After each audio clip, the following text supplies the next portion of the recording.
तो दोस्तों नमस्कार, हमारे चैनल में आप सभी का स्वागत है। मैं गाने जा रही हूँ कहारा गीत। आप लोग को जैसा लगे कमेंट करके ज़रूर बताना।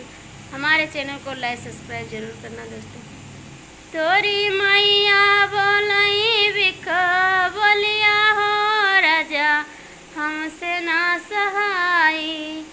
तोरी मैया बोलई बिख बोलिया हो राजा हमसे ना सहाई।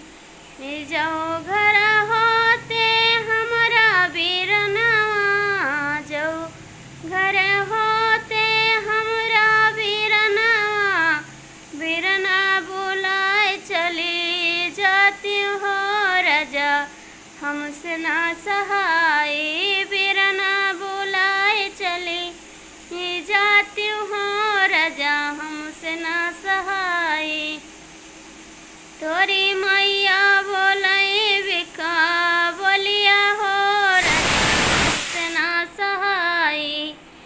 जाओ घर होते हमरा बीरनवा, जाओ घर होते हमरा बीरनवा, मैं के बुलाए चली जाती हूँ राजा हमसे ना सहाय।